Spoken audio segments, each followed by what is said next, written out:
African Americans Journey to the White House. Hi, my name is Michael. I want to discuss our history from the beginning, African history, and African American history, which are two chapters in our book of life. These things happened a long time ago by the evildoers of the past. Please don't be angry about some of the history we are about to indulge in. This is our history. Embrace it. Please do your own research to verify these facts.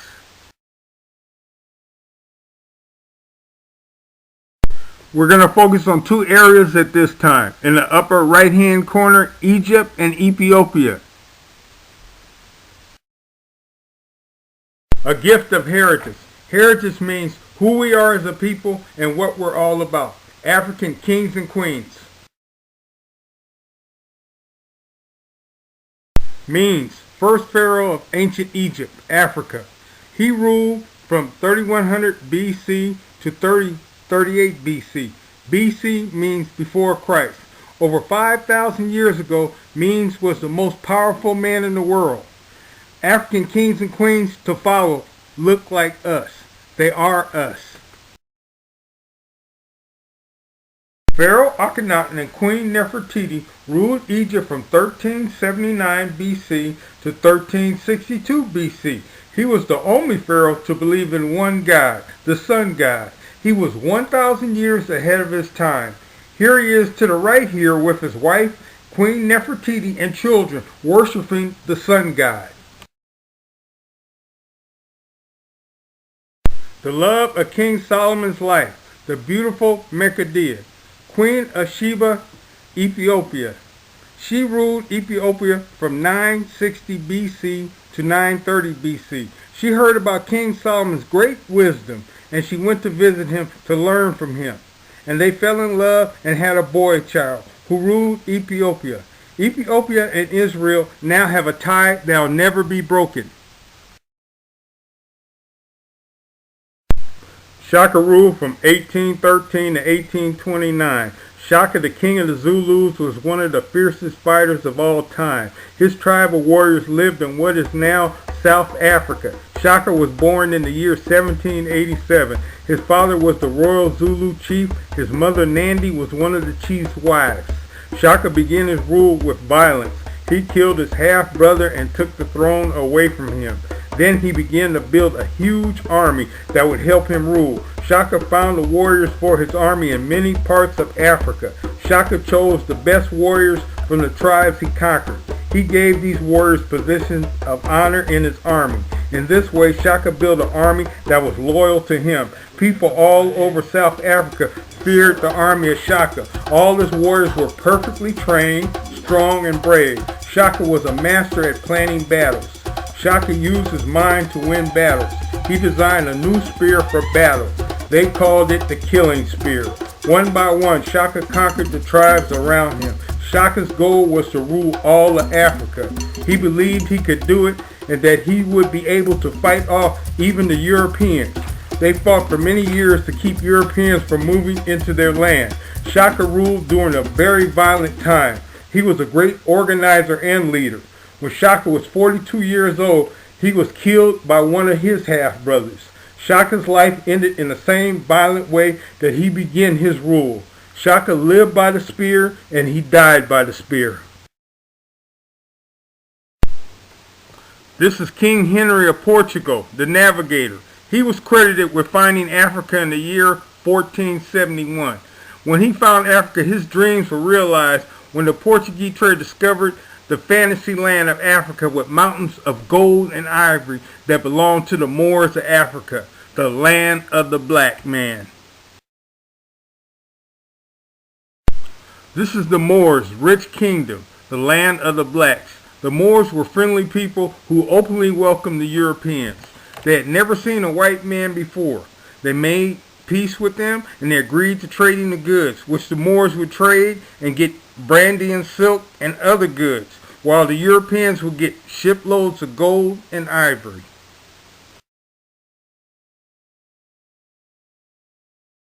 This is King Dahomey of Gizo in the year of 1820 with his woman here. And I wanted to put him in here because look at his dress. Look at the bright colors. And look at his hat. Look at the style of his hat. This is where we get our style from. This is Africa. There were 10 such fortresses built on the Gold Coast. Fort Emilia was the first, strictly built to store gold and ivory. Built in 1482, Emilia means gold mine.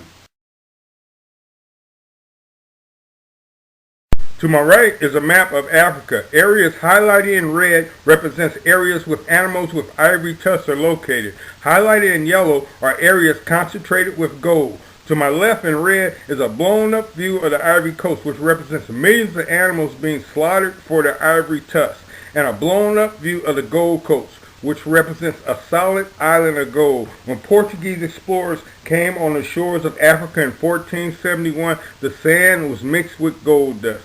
God bless Africa, land of the black men, with diamonds, black gold, white ivory, and yellow gold. Mother Africa is truly the land of milk and honey. For 500 years, Africa has been raided by European invaders.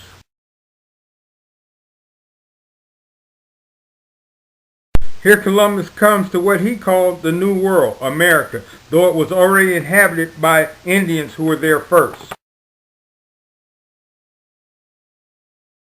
Columbus makes Indians slaves. Here Columbus fools Indians into believing he's a god that has come to help them. Europeans decide they want the Indians' land. Columbus makes slaves out of the Indians in their own land.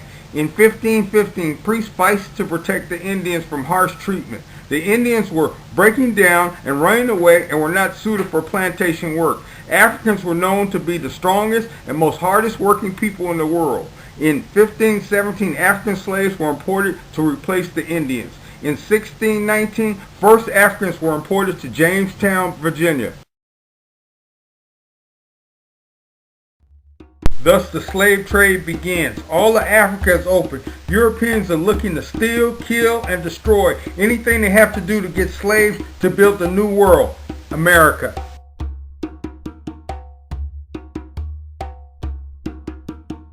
Black ivory. To my left here, this is one of the flags seen flying over the Gold Coast, the British Imperial flag. To my right, this is what it's all about. Animal and human resources, ivory, African slaves, and African gold. Not only did Africans build America, they also paid for it with their gold and ivory. This is Cape Coast Castle. This fortress was built in 1650 by the Swedes to store slaves. From 1660 to 1753, the Swedes, British, French, and Dutch were all battling over this fort for Africans' riches. Also known as Gate of No Return, once Africans entered this fort, they were never seen again. Here is King Alvarado of the Congo in 1664. Danish traders kneeled down to pay respect to King. Here to the left, handing treaty to the king to gain his trust to find out where the gold is so they can take it. They have ships and armor and cannons, which the Africans do not have.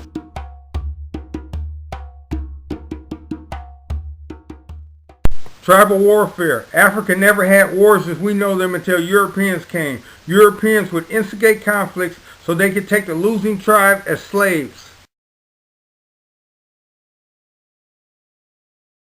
To the left, other captured Africans, men, women, and children, walking hundreds of miles to the slave ship. To my right, sick Africans are being left behind to die.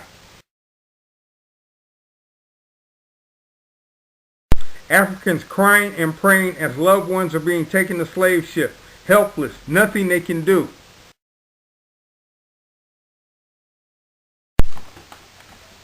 The slave trade. Trace your beginnings. From 1650 to 1900, over 10 million Africans were transported to America through the Middle Passage. Trace your beginnings. Trace your ancestors. The Middle Passage, one-way ticket to America. The Atlantic slave trade, death voyage. 3-leg journey to America. The first leg, Europe to Africa. Second leg, Africa to America, which is the longest leg, 6 to 8 weeks. And then the third leg, America back to Europe. This is a slave ship, and this is how they pack it. They might have you lay down or stand up.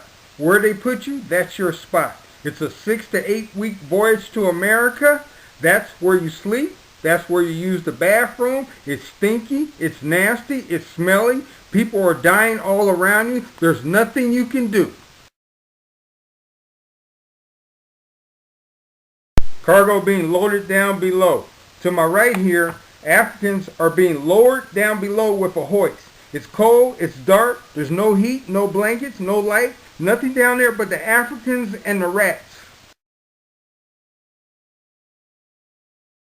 To my left, hundreds of children being loaded on the upper deck. To my right, women and children being loaded below deck.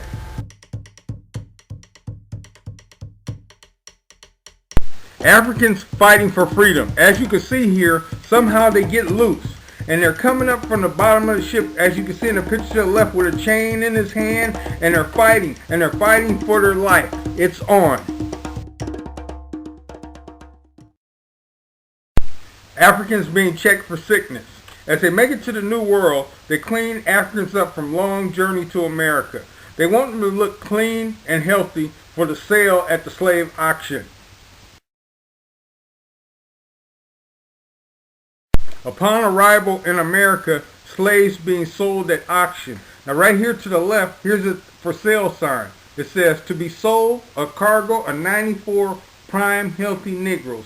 Now to the right, here's the actual auction. Now this is a lucky family because the husband and wife and 2 kids are being sold together. Because if the slave owners wanted to, they can take the man's wife and just leave him by himself. Hundreds of families are split up at auction. To my left, buyer checks woman's teeth like she's an animal. To my right, slave owner takes slave home from auction with rifle in hand. Welcome to America. After auction, family of women and children are branded with a branding iron so owner knows his stock. Notice to the right the branding iron. It's made of metal, it's heavy, and what they do is stick it in fire and get it red hot. Then they press it up against your skin.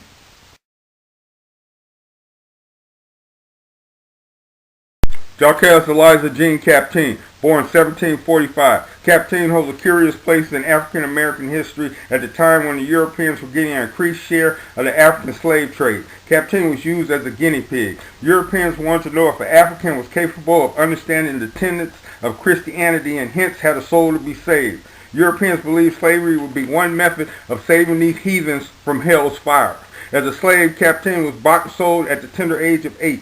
Greedy business entrepreneurs saw a source of great profit. Captain was then educated. Europeans were amazed at the brilliance of this young slave, convinced that they would make even more profit from systematic training, brainwashing. Captain soon mastered Greek, Hebrew, Latin, and the Chaldean languages and was sent to the University of Leiden where he earned a degree in theology and also was a scholar. News of Captain's brilliance spread. Upon graduation, he was sent to Fort Amelia on the Gold Coast to work amongst his people as a missionary. Captain was brainwashed by his master and teachers. As the slaves were being loaded on the slave ships, Captain would put the chains on the slaves and tell them, "This is for your own good, heathens, to save your immoral souls." Captain was trained to betray his people. This frightened the Europeans. Not only were slaves bigger and stronger, but also had the potential to be superior in mind. Education was banned for slaves. Anyone that taught a slave to read or write would be hung. Education is power. Don't ever stop learning. Captain was a victim. He had no father, no man that looked like him to teach him right from wrong. It's so important as men that we teach all black boys to help each other, not kill each other, be strong black men.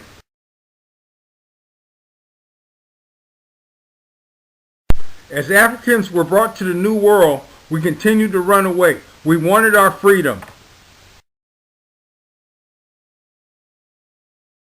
The Willie Lynch letter changed blacks forever. It was a system that focused on turning Africans against one another by exploiting their differences between dark skin, light skin, house slave, field slave, and so on. The plan was to turn Africans against one another so they would trust and love master.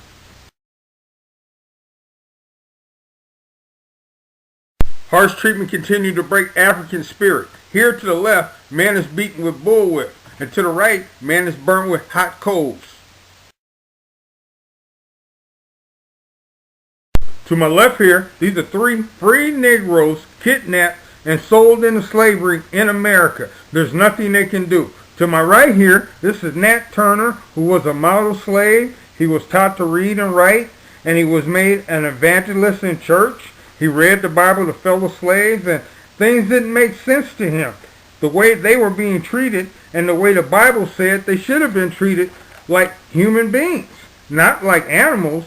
When he went to sleep that night, he had a nightmare about white man and black man tussling in heaven. When he got up that morning, Nat and fellow slaves went from plantation to plantation and killed 56 whites in 48 hours.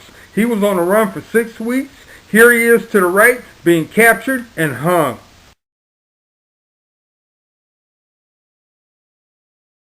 Slave life, 16-hour workday, no pay, 6 days a week. To my left here, husking corn in 1861. To my right, working in the sugar field. Working in the sugar field is a death sentence. They work you to death. Slave life in their own words. To the left here, here's a plantation with plantation slaves in South Carolina in 1862. Now on the right here, this is Mr. Gil Ruffin. He worked in the field all his life. I'm going to read something from his own words. When I growed up, Master Butler took me out the house and put me to work in the field. He had an overseer that showed us how to step. We used to be rough during slavery time. Now, I'm not making fun of Mr. Ruffin at all, but he was approximately 100 years old, and he's not sure because he wasn't educated. He wasn't allowed to be educated. He didn't have a choice, but you do. That's why it's so important that you guys learn as much as you can, because without education, you're a slave. House slaves work inside all day. House slaves are treated better, they dress better, ate better, and depending on the master, may be educated.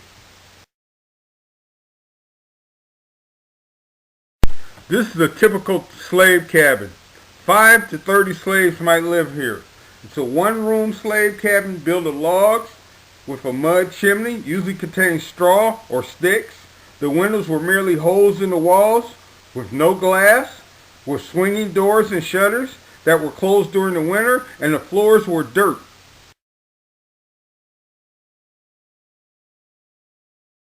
The breeding of slaves for sale. Women's kids sold for profit. You can go to this cabin, pick out a slave, any color, any size, male, female, it doesn't matter. And they are yours. Your property to do whatever you want. You can beat them, you can kill them, you can do whatever you want. It's your property, nothing will happen to you. Retired women breeders, 1936. God bless them, they made it through it. Retired male breeders, 1936. God bless them, they made it through it. An abolitionist is a person who is against slavery and any law or practice deemed harmful to society. If not for brave white abolitionists like William Lloyd Garrison, we might still be in slavery. Garrison felt that no person had the right to enslave another, and African Americans should be granted citizenship. In 1833, Garrison and 3 of the most active anti-slavery organizations joined together with a group of free African Americans to establish the American Anti-Slavery Society. Garrison headed this group to fight the injustices of slavery.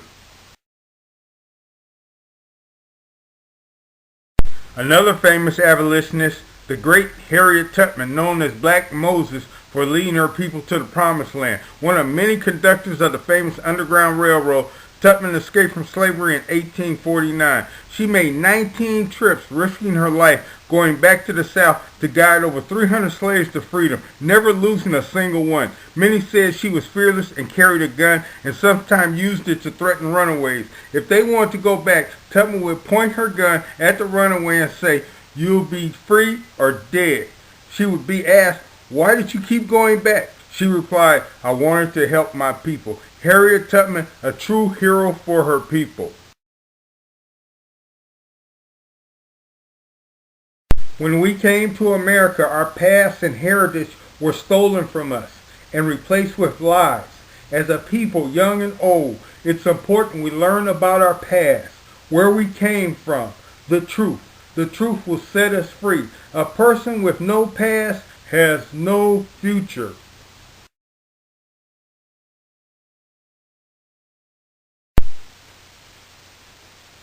Barack Obama knows his black history.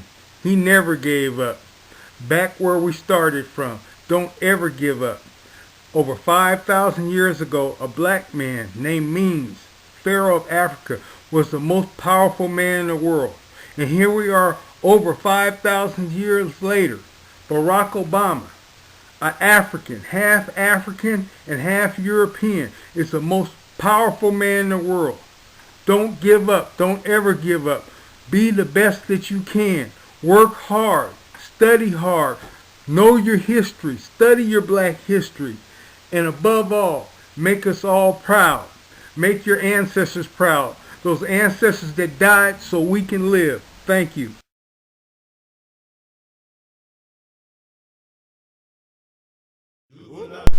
These are all the websites and books I got all my information from. Please look up information to verify these facts. Thank you.